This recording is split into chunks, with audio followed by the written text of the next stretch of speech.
You're listening to the Ethos Athletes Podcast, where we believe that your health is the number one resource you need to accomplish your dreams. My name is Dr. Matthew Hernandez, and I'm a physician dedicated to helping my patients maintain their active lifestyle and continue doing what they love. I'm sitting down with other experts so that we can provide our listeners with the knowledge they need to improve their health and live their best life. Hey everyone, this is Dr. Matt with the Ethos Athletes Podcast, and today you are listening to our low back pain series, and this is episode 3 of our low back pain series. So for this particular series, we brought back Dr. Tom Padilla, who is the owner of the Doctors of Physical Therapy. So Dr. Tom, welcome back. Glad to be back. So in the last few episodes, we've discussed really working on understanding the causes of low back pain. So first episode, we talked about some of the theories of why low back pain exists. This last episode, we talked about the common treatments that are used and why they don't always work. And then in today's episode, we're going to be discussing the approach that Dr. Tom has used to treat low back pain, which we both believe is one of the best approaches you could take. And the numbers speak for themselves with a 95% success rate in him doing it in his practice. So let's go ahead and dive into what that approach is. So Dr. Tom, go ahead and give us the basics of it, and then we can get into a little bit more depth from there. Great. Yeah, absolutely. So movement occurs with 3 things in mind, right? So it's first alignment, okay, then it's stability, and then it's mobility, right? So first, to have one, to have the third one, to have mobility, you have to have stability. Right. And to have stability, your alignment has to be in the correct order. So at its core, that's all it is being able to understand that each one relies on the other and they are not independent of each other, and that it's a continuum, so it can go both ways. Okay. Now, when in the previous episode we discussed sequencing, and you explained why you believe sequencing is an important thing to address when it comes to low back pain, or when it comes to treating low back pain. So let's recap on what sequencing is and then why you believe that it's important. Right. So sequencing in its simplest form refers to just the order that muscles activate. Yeah. Right. So you have tiny muscles that are supposed to be reserved for tiny tasks. So just standing in place, that's a really tiny task, right? Or if you're sitting and you're reaching for a water bottle, that's a small task. Those muscles are supposed to be active for small tasks and for large tasks. So if you are doing something that requires, like, let's say a deadlift or lifting a lot of weight, first your tiny muscles have to activate to start to prep to lift that weight, and then your large muscles have to activate to actually move. So then you have the stability, then you have the mobility, right? Now the issue with sequencing occurs when you've had tissue injury in the past and the body has decided to splint, right? One of the most basic forms of protecting ourselves is splinting, where the muscles all tighten up around an injury to give that injury time to recover. So if it's like a muscle strain, all the muscles around that muscle that aren't the one that are strained are going to tighten up to try to give that muscle some time to recover. Now the problem being that when that happens, and if it happens for a long enough period of time or frequently enough, the brain literally starts to forget the sequence of little muscles, then big muscles. Okay. And it starts to only do big muscles. And so you start overusing these muscles. And so now instead of getting in alignment, then stabilizing, then moving, your movers are now your stabilizers too.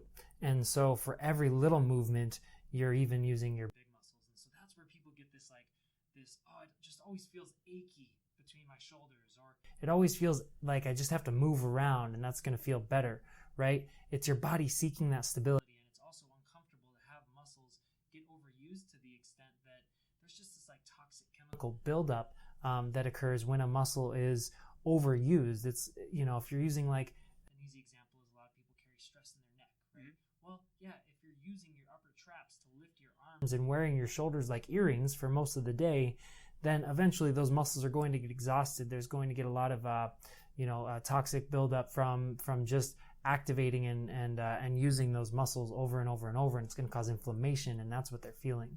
So at its core, sequencing issues are the disruption of the natural pattern that muscles should be activated in. Okay. And with these sequencing issues, what are a few different things that can cause those, like the sequencing to go off, and I guess what muscles are involved when it comes to low back pain with sequencing? Okay, so let's talk about acute injury, right, and inactivity. Okay. Right. So, and then I guess you could also lump immobility in there, right? Okay. So, with acute injury, you're thinking that, you just your friend asked you to help him move over the weekend, and you lifted something with improper form, and you had an acute injury to your back because you tweaked it. Okay. Right? Well, now that was the first time you tweaked your back, and it lasted maybe 2 weeks, right? Then 3 months later, you bend over to pick up a Kleenex, and you tweak your back again, or you throw it out, right? Like we talked about a couple episodes ago. Now, that original acute injury has caused a disruption in sequencing, right? And so later on, you go to do something that small muscles should be active for, and maybe that day the big muscles are tired, nobody's home, right? You go to pick up that tissue, and all of a sudden you're laying on your hardwood floor, just convincing yourself that all you need is a moment to breathe. Okay. Right? yeah, for sure. So there's acute injury, right? There's inactivity, and then we'll get to immobility. So with inactivity, we're naturally supposed to be moving around a lot, right? And if you look at kids when they're running around and playing, they always have like tight abdominal musculature, or they're always tensed through there, because that's your natural state. But what we've done, especially in Americanized culture, right? Yeah. We like to sit, like we sit in the car, we sit at work, we sit at home. Okay, and we sit with our backs resting on a chair, okay, and our hips are supported. So we're in a very unloaded position for most of the day. So what happens is the brain and those muscles stop working together as effectively. So the brain connects to the muscles via nerves, right? And we'll call those pathways, okay? The less frequently that pathway gets used, the weaker it gets, right? Think about like how many different ways you know to get to work, or to drive home, right? If you travel one way a lot, you're really going to know it, and sometimes you get home and you don't even know how you got there, right? But for those other ways, the less frequently you travel them, it's like, I think I go this way now, and now I think I go this way. So when you spend most of your time not using those muscles, the pathway literally gets weaker, so that you don't remember that when you run around, you're actually supposed to brace your core a little bit, right? So a lot of people, when they're first relearning all this stuff, is like, do I really have to walk around with my abdominals braced a little bit in this way? And it's like, well, yeah, but it's not you're not an exception because of that. Like, that's what's normally supposed to happen. It just feels weird because you spend most of the day inactive, right? So especially when New Year's rolls around, right? Yeah. And there's all these people that just can't wait to get back into their fitness program. Yeah. Right. Here's resolution. Yeah, exactly. For the first 2.5 months, right? Well, a lot of people get hurt, right? And that knocks them out. Or they're like, man, it really hurts my back when I start to do squats and exercises like this. Go to the doctor. He gives me pain meds, and well, I don't want that, so I'm just going to stop exercising. Right. Yeah. Right. So that sucks, because there's that resolution there at first, and maybe pain's what knocks you out, or just not feeling coordinated. And guess what? It is because you're uncoordinated. The right muscles aren't doing the right job. So when you go to the gym, you're not activating the small stabilizers when you first go to do those exercises. You're using all those big movers, and they're just trying their best to hold your skeleton together and make sure it doesn't just shatter to pieces. I mean, it's not literally going to shatter, but you get the point. Collapse on you. Yeah. So, and the same thing happens with mobility and immobility. Is people sit for so long, and one of the things that people don't do is turn from side to side, right? We live very forward and backwards lives, mostly forward. I mean, a lot of people haven't backed up in years, right? Yeah. Like, unless someone bumps into you at the grocery store. And then we don't do a lot of side to side movements, and we don't do a lot of rotational movements, right? So your brain starts to forget how to do that, right? And so do the joints, and the joints no longer are ready to move that way, right? Then New Year's rolls around. Yeah. You decide to go to the gym. Now, not only are the muscles not active in the right order, but you have immobility. Like, that stuff doesn't want to move. Right. And the way to get through those movements sequence is to activate all the big guys. Right. We're going to make it move, right? So you start forcing these movements in these unnatural ways. And so now you've got a sequencing and a mobility issue both working against you. And it's causing disruptions in your movement pattern. Okay. Now, when you're talking about the small stabilizers, the big movers, which muscles are you referring to in that regard? Okay, so at the low back and mid back, these muscles run all the way up your spine. There's a muscle called your multifidus, and the multifidus is supposed to stabilize the spine against any movement. Okay. So think of it like scaffolding outside of a building before you put up the walls, right? It's supposed to hold things in place and be responsible for any force being transmitted, right? So that's the specific muscle that we're talking about along the spine. And then when it comes to the hips, we're talking about deep hip stabilizers. So we're talking about obturators, we're talking about gemelli, muscles that people have never heard of, right? Because all people want to think about is like the glutes of glory. Yeah, right? For sure. When you tell them, work the muscles in your butt, oh, my glutes. Yeah. Right. No, not right. Right. So it's deep muscles, right, inside the hip. And in order for your glutes to be able to even fire appropriately, you need to have the stability at the hip.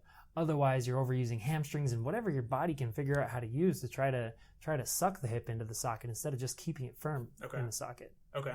And when you said that's going back to the low back, you said that some of the one thing that can happen is the big movers can tighten up, right, and kind of compensate for weak stabilizers, correct? And so this is when people start to feel that tightness in their back. They go get that treated. It gives them some relief, but doesn't fix the problem. They still have the problem down the road, and so it's because they're not addressing the weak stabilizer, correct? Right. So what happens is that pattern's disrupted. Okay, let's say that muscle is tight for a long period of time, and as a result, since you have a big stabilizer that's so tight, well, the little stabilizers don't need to fire. Right. So your brain starts learning how not to fire them. Yeah. Right. Or forgetting how to fire them. Right. And then what happens is you go and you get a massage. Okay. And wow, that feels great. I got some relief from that. But you still don't have those small stabilizers firing. So then gradually over time, the big muscle will tighten up again because your brain still wants that stability. Right. And that's the last pattern that it recognizes.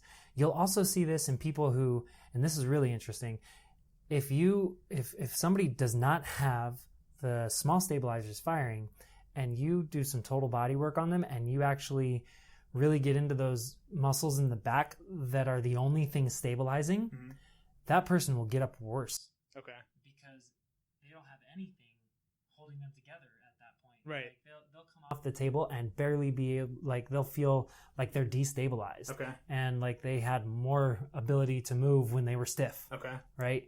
And so that's another common thing you see. Mostly, that happens after someone has a major surgical event, right? Yeah. And their back is like all the muscles are completely tense. But that's an odd one for sure. Yeah.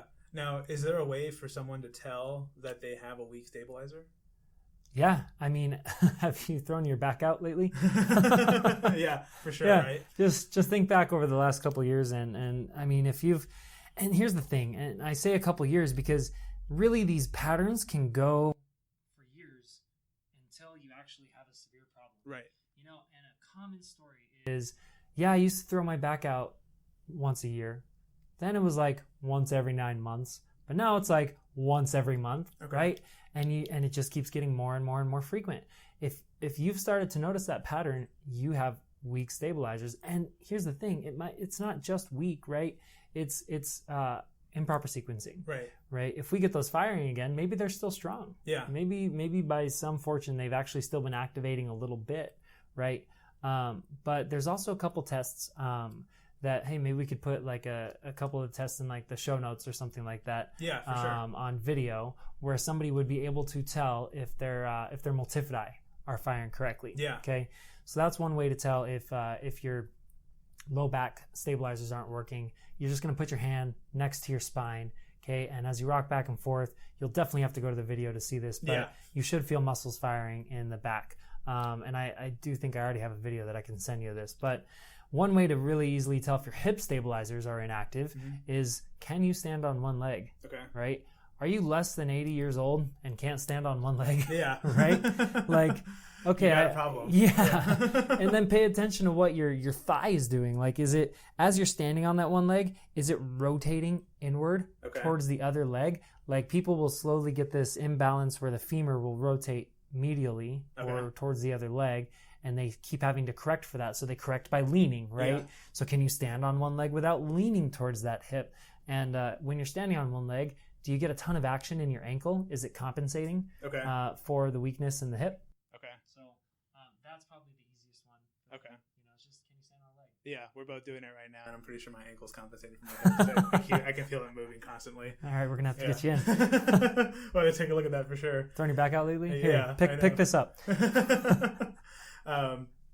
we talked about the multifidi and that being the stabilizer for low back. We talked about making sure that the hip stabilizers are strong as well. Is there any other thing that I'm sure there's a bunch of stuff, but what other things should people be aware of that, you know, if they're, I know most people that come to me and that have seen another physical therapist outside of you, when they tell me they've been having their low back pain treated, and you know, they never say that their hip was even looked at or touched. And so I know that's something common that I see in my practice. What other things, if they're going somewhere else, should they be listening for, making sure that is looked at by a physical therapist or by whoever's treating them? That's a tough question. Mm-hmm. So I think that the most important thing to be cognizant of, to be aware of, is that if you're trying something for more than 2 weeks and it has not started to work, you might be trying the wrong thing. And if whoever you're going to is doing the same thing and telling you it'll just take more time, right? Yeah. So if they change it up, that's different, right? If they're like, okay, I acknowledge it's been a couple weeks, this isn't working, let's try a different route, especially if you've been doing the stuff that they're asking you to do at home. Yeah. If they're not changing it and you're going forward expecting different results with the same stuff, that's usually a red flag. Right. Right. If you're finding, you know, that you just are being told that you're going to have to do X, Y, and Z and 20 other stretches for the rest of your life, right, you know, on a daily basis, then that's typically not the right treatment for people with sequencing issues. Yeah. And, you know, if you're one of those people that just feels like, oh, I'm always tight in these muscles, yeah, right? And somebody's just saying, well, then you always have to stretch. And it really doesn't cause any difference in how you feel, right? And those muscles still keep coming back tight the next day when you wake up. Well, those muscles are compensating for something else, for something that's weak, and that's what you've got to correct. And so I'd say that, you know, no approach is inherently like right or wrong, right? But if you're with someone who does not adjust their treatment plan when it's not working, that is the biggest concern. Yeah, I agree with that completely. It's like I know both myself and Dr. Tom, we have this saying where if something's not working, it's going to be one of two reasons it's not working. Either the right thing hasn't been done, or the right thing has been done, but it hasn't been done correctly. And so, yeah, that's something to keep in mind as you're going and receiving treatment. Don't let it be a repetitive pattern where it's, you know, you're just constantly going and getting the same thing done over and over and you're not getting the same result. That's the definition of insanity, isn't it? Exactly. Yeah. So let's avoid that at all costs. So, you know, going back to this, so in the last episode we discussed a few of the different conservative treatments, and there's again to recap, there's palliation where we do painkillers. There's structural where we look at like skeletal alignment, so spinal alignment. There's movement based where there's stretching or strengthening weak muscles, and then there's sequencing. And you're proposing that sequencing when it comes to low back pain specifically is, you know, probably the best thing that you can do because it addresses those other therapies, but not many people actually address the sequencing, and that's why some of these therapies fail, correct? That's absolutely correct. It's that at the root, that's why alignments aren't holding. That's why muscle patterns are staying the way that they are. It's hands down the most effective treatment that I've ever been a part of or been able to apply in terms of getting, 95% of people who come to me for low back and hip issues better. Yeah, absolutely. And can you give us a story of someone that you've seen? I mean, I know you have a bunch because I've seen a number of. My patients alone get better with this type of treatment to begin with, but someone that you've seen that had really great response with addressing the sequencing aspect, and maybe they've done a bunch of other stuff prior. Yeah, sure. I'll go for this CrossFit athlete who's also like a power lifter. Yeah. Now, and we actually share this patient, but so this person came to me, and young person in their 20s, was involved in healthcare, had a very physical job, and she had back pain for the last year. Yeah. Right. And she consulted with a neurosurgeon, and he had told her, you should never squat again. You're just gonna have to live with the back pain. Yeah. Because we can't figure it out. Yeah. And you're not a candidate for surgery. And you're not a candidate for surgery. Yeah. So, well, thankfully. Yeah, thank God, right? Right? Yeah. Because there are plenty of people that have gone the other way. Yeah. So for this person, we're going to go back to alignment, then stability, then mobility, right? And within stability is sequencing.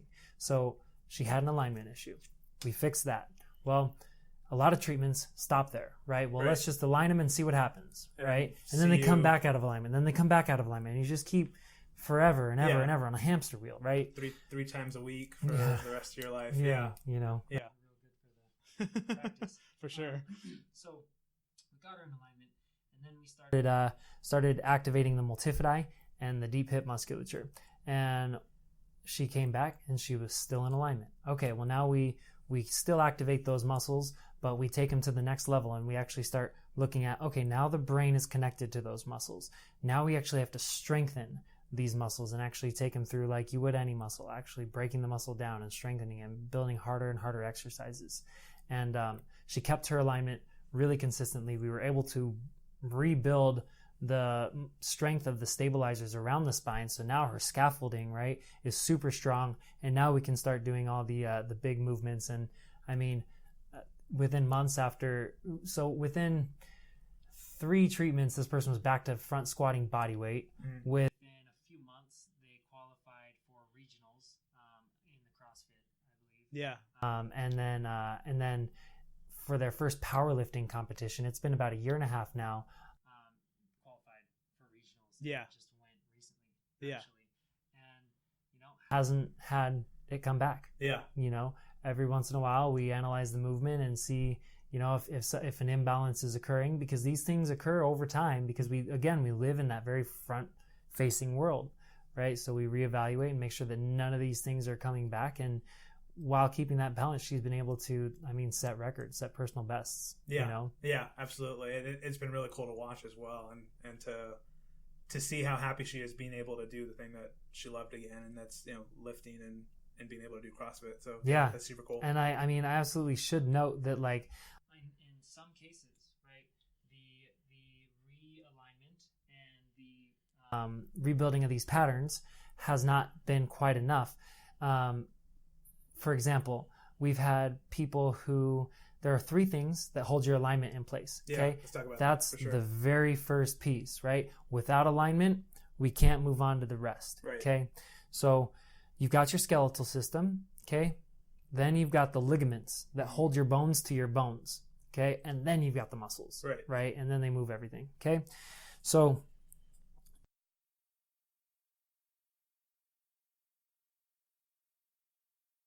people have been misaligned for so long that we hypothesize, right, that ligaments are torn or stretched or unstable, right? And this has been proven to an extent, right? So if we keep putting you back in alignment and we're teaching you the right sequencing and you keep slipping out, okay, well, now we're thinking there's something else causing you to slip out, right? The muscles aren't if you're doing your exercises right, which we make sure you are, and the muscles aren't cutting it and holding everything in place. All right, well, are we looking at something that's more of a ligamentous issue? Right. And is the ligament so stretched that the muscles alone can't hold that pelvis, let's say, in place? And that's where it's been really cool to see our success rate be boosted again by the therapies that you offer, which are, the PRP and the regenerative therapies to actually, and the prolotherapy to go in. And what this stuff does is actually tighten the ligaments. Right. So we align, we PRP to tighten it, and then we proceed with the muscle strengthening as we would. Yeah. And it's been magnificent. Yeah. We've had several patients who ended up, they had been experiencing pain for 10 years, 15 years, 20 years, right? And we combine these treatments, and it's just been astonishing. Yeah. Freakish. Yeah. It's been super cool to see. I mean, we even had, I forget her age. She's in her 50s maybe, and she was having all this pain and was able to hike Machu Picchu just not too long ago, right? Which is super cool. And she actually out-hiked her husband on that one, who's a very active, healthy individual as well. And she was able to do that without any pain and come back from that trip no problem. It's nuts, man. Like, people cool with just years of pain, they come in and they're like, you're my X number doctor, like number 502. I'm here because someone told me you're kind of good. Yeah. 4 sessions later, they're like, oh my God. Yeah. like this where were legit. you 20 years ago? Yeah, this is exactly. Legit, so sure. Yeah, no, it's been really cool to see. And so, again, that's going and addressing the sequencing piece, as well as stability, mobility, and like on the third one. Alignment. Yeah, the first one. The very first one. Yeah, so alignment, stability, and mobility, and making sure that all that is addressed through sequencing, and we've seen that to be the best option. Unfortunately, there's not a lot of people doing it, and that's kind of where frustration comes into play, and there's different reasons for that being the case. But if you're looking for something, or if you're experiencing low back pain, that's definitely something to consider looking into. As we've seen it be 95% successful, if not a little bit greater. So Dr. Tom, is there anything else you'd like to add as far as low back pain goes, and anything you want our listeners to take away from this series? Yeah, I think the best thing to take away is that a lot of people with low back pain have tried a ton of different things already, right? They're tired of getting circled around, right? And a lot of people just give up after a while. It's like, great, I'm not gonna figure this one out. I'm just getting old. I'm just getting old. That's not the answer. Yeah. And it's not true, right? You're not doing the right treatment, right? And unfortunately, there aren't a lot of people that practice the way that we've talked about today. Yeah. I don't know why that is, but I hope it gets more. Yeah. Right. And so when you're working with a practitioner, I'd say one of the most important things right off the bat is you need to have them be able to explain to you exactly why each exercise is contributing to the process. Yeah. Right? And how's this going to help my condition? And if they can't, they need to be able to explain it to you so clearly that you can grasp that. And that's a huge indicator of whether or not that person is just being a cookie cutter, right, or is actually tailoring something to your needs, to what they've seen that day, and can make everything make sense to you in a way that starts to actually get you better. Yeah, absolutely. No, I think that's super important. It's not something you have to live with. Yeah, I think that's really important to note, is making sure that they understand the whole picture and the comprehensive approach to it, as opposed to being cookie cutter, and then avoiding that. What do you call it? If you have a hammer, everything's a nail, right? And so you want to avoid that. Absolutely. Well, that wraps up our low back pain series. We hope you were able to take a lot out of this episode, and if you know someone with low back pain, check out the show notes. Send them the videos for that we're going to post for Dr. Tom, and that they can check to see if their multifidi or their hip might be an issue. And then I know we'll also put a link in that has for Dr. Tom's blog, where he talks about addressing low back pain and a few different things you can do at home. So Dr. Tom, again, thanks for being on this series. Thanks for having me. I enjoyed this one. And thank you for listening, and we'll catch you on the next episode.